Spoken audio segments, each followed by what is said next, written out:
Hello friends, स्वागत है आपका स्टडी फॉर जेपीएससी में। आज हम संविधान के भाग 2 के बारे में चर्चा करने वाले हैं।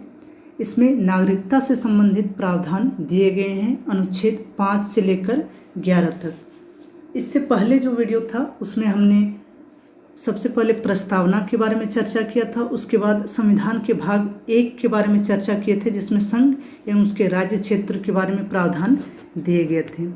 आज जो हमारा टॉपिक है वो है नागरिकता यानी कि सिटीजनशिप। इसमें अनुच्छेद 5 से 11 तक प्रावधान किए गए हैं। तो आइए सबसे पहले देख लेते हैं कि अनुच्छेद 5 से 11 तक में क्या दिया गया है। जो इसमें अनुच्छेद है, अनुच्छेद 5, 6, 7, 8, 9, 10, 11। तो इसमें क्या क्या लिखा गया है, तो इसमें जो अनुच्छेद हैं उसमें अनुच्छेद जो 9 है और अनुच्छेद 11 ये जो है सबसे इम्पॉर्टेंट महत्वपूर्ण अनुच्छेद है, बाकी उतना इम्पॉर्टेंट नहीं है। तो एक एक करके देखते हैं कि इस अनुच्छेद में क्या कहा गया है। जो अनुच्छेद 5 है, अनुच्छेद 5 में संविधान के प्रारंभ पर नागरिकता, इसमें बात किया गया है कि जो संविधान लागू होगा उसके बाद कौन भारत का नागरिक होगा और कौन भारत का नागरिक नहीं होगा, इसके बारे में अनुच्छेद 5 में चर्चा की गई है। जबकि जो अनुच्छेद 6 है, अनुच्छेद 6 में पाकिस्तान से भारत को प्रव्रजन करने वाले कुछ व्यक्तियों की नागरिकता के अधिकार, यानी कि पाकिस्तान से जो भारत आ रहे हैं, पाकिस्तान टू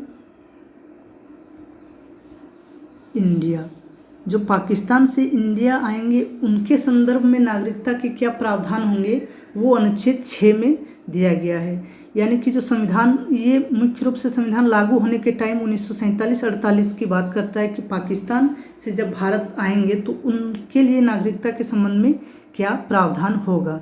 जबकि अनुच्छेद 7 जो है उसमें पाकिस्तान को प्रव्रजन करने वाले यानी कि इंडिया से पाकिस्तान जो जाएंगे उनके लिए नागरिकता के संदर्भ में प्रावधान अनुच्छेद 6 में दिया गया है।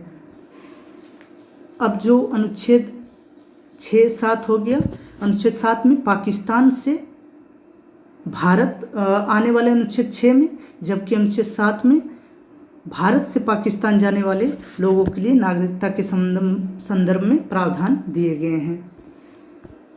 अनुच्छेद 8 जो है उसमें कहा गया है कि भारत से बाहर रहने वाले भारतीय उद्भव के कुछ व्यक्तियों की नागरिकता, यानी कि जो भारत में नहीं रह रहे हैं, अभी भारत के बाहर है लेकिन उनका संदर्भ क्या है कि वो भारतीय उद्भव, यानी कि उनके माता पिता या फिर दादा दादी कोई भी एक भारत का नागरिक रहा हो, तो उनके संदर्भ में नागरिकता से संबंधित जो प्रावधान है वो अनुच्छेद 8 में किया गया है। ये 4 जो है क्या है, संविधान लागू होने के टाइम ये जो नागरिकता के 4 वर्ग के बारे में बताता है।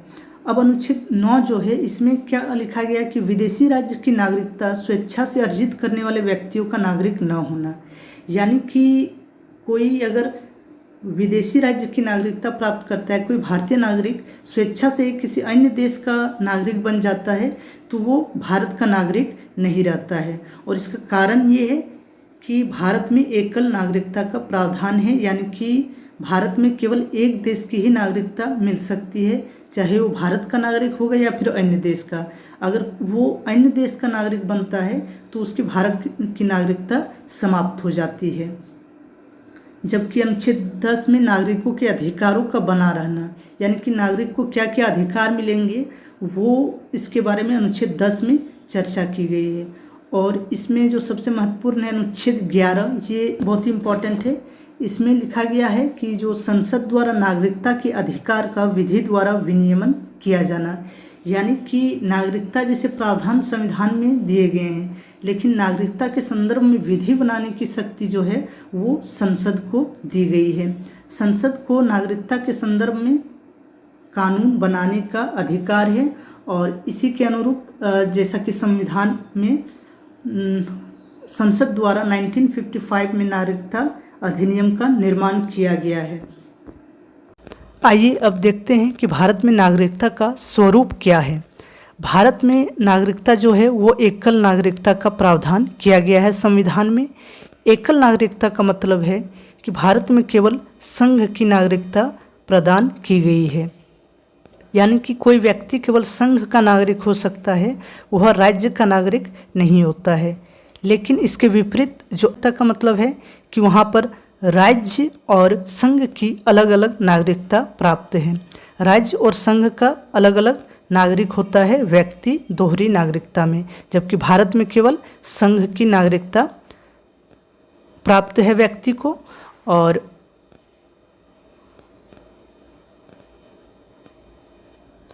अब देखते हैं नागरिकता अधिनियम 1955 को। नागरिकता के संदर्भ में जो कानून बनाया गया संसद के द्वारा वो 1955 में बनाया गया है। इसमें नागरिकता प्राप्त करने के 5 तरीकों के बारे में चर्चा की गई है। कितने प्रकार के? 5 प्रकार, मतलब 5 प्रकार से भारत की नागरिकता प्राप्त की जा सकती है किसी व्यक्ति द्वारा।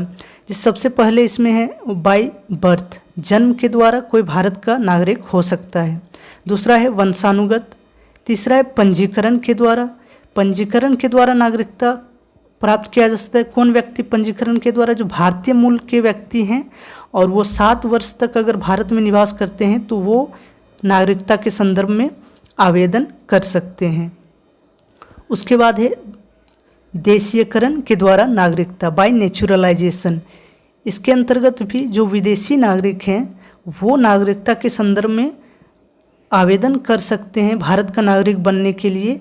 इसके अंतर्गत भी कुछ शर्त दी गई हैं और इसमें है कि 11 वर्ष तक भारत में रहने के पश्चात ही वो नागरिकता के संदर्भ में देशीयकरण के थ्रू नागरिकता के लिए आवेदन कर सकते हैं। और जो 5वां है वो है क्षेत्र सम्मिलित होने पर, यानी कि कोई क्षेत्र अगर भारत राज्य में मिलाया जाता है तो उसके संदर्भ में नागरिकता के प्रावधान जो है किए गए हैं। अब देखते हैं कि नागरिकता की समाप्ति कैसे हो सकती है। कोई भी नागरिक जो है उसको नागरिकता से वंचित कैसे किया जा सकता है। तो इसमें 3 प्रकार की बात है जो नागरिकता की समाप्ति के संदर्भ में। सबसे पहला है नागरिकता का परित्याग, यानी कि कोई नागरिक जो है भारत का वो नागरिकता से त्याग की घोषणा करता है कि मैं भारत का नागरिक नहीं रहूँगा, तो ये परित्याग कर सकता है। और दूसरा जो है बर्खास्तगी या फिर टर्मिनेशन जिसको कहेंगे, इसमें कोई अगर स्वेच्छा से अन्य देश की नागरिकता ग्रहण करता है तो उसका नागरिकता क्या होता है? समाप्त हो जाता है, जैसा कि अनुच्छेद 9 में दिया गया है।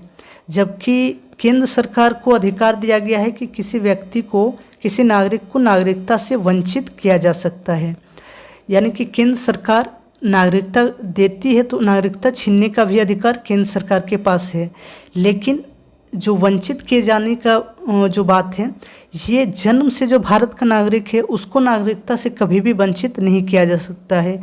जो देशीकरण के द्वारा या फिर पंजीकरण के माध्यम से भारत नागरिक बने हैं उनके नागरिकता को ही छीना जा सकता है या उन्हें ही नागरिकता से वंचित किया जा सकता है। जो जन्म से भारत का नागरिक है उनको नागरिकता के प्रावधान से अलग नहीं किया जा सकता, उनको वंचित नहीं किया जा सकता है। अब देखते हैं कि नागरिक होने का क्या फ़ायदा है, यानी कि कोई नागरिक और व्यक्ति में क्या अंतर है। 2 चीज़ आपको ध्यान रखना है कि नागरिक और व्यक्ति, नागरिक होता है उसको और व्यक्ति में अंतर होता है। व्यक्ति के अंतर्गत विदेशी भी शामिल होते हैं। तो भारतीय संविधान के अगर भाग 3 में जो अधिकारों की बात की गई है तो उन अधिकारों में देखें तो कौन से नागरिकों को प्राप्त है और कौन नागरिक और विदेशी दोनों को प्राप्त हैं। तो इसमें देखना है कि जो अनुच्छेद महत्वपूर्ण है, अनुच्छेद 15, अनुच्छेद 16 और अनुच्छेद 29 और 30, ये जो अधिकार हैं ये सिर्फ भारतीय नागरिक को ही प्राप्त है, कोई दूसरे व्यक्ति को प्राप्त नहीं है। जैसे कि अगर बात करें अनुच्छेद जो 16 है, इसमें दिया गया कि जो रोजगार में अवसर की समानता की बात की गई है, इसमें जैसे धर्म, लिंग, जाति के आधार पर भेदभाव नहीं किया जा सकता। लेकिन यहाँ पर ये अधिकार विदेशियों को प्राप्त नहीं है, वो भारत में अवसर की समानता की बात नहीं कर सकते हैं, ये केवल भारतीय नागरिकों को ही प्राप्त है। इसी प्रकार अनुच्छेद 15 हो या फिर अनुच्छेद 29 और 30, ये सिर्फ भारतीय नागरिकों को प्राप्त होने वाले अधिकार हैं। तो इस टॉपिक में इतना ही महत्वपूर्ण है और इसमें हमने देखा नागरिकता का स्वरूप जो है, नागरिकता अधिनियम में नागरिकता प्राप्त करने के तरीकों के बारे में। फिर जो 5 तरीके बताए गए इसको याद रखना जरूरी है। और इसमें नागरिकता की समाप्ति की बात की गई है और जो 5 से 11 तक जो अनुच्छेद दिए गए हैं उसमें अनुच्छेद 9 और 11 ये 2 महत्वपूर्ण हैं। तो इस टॉपिक को यहीं रखने देते हैं। अगले टॉपिक में हम लोग भाग 3 मौलिक अधिकार के संदर्भ में जो प्रावधान किए गए अनुच्छेद 12 से 35 तक उसके बारे में देखेंगे।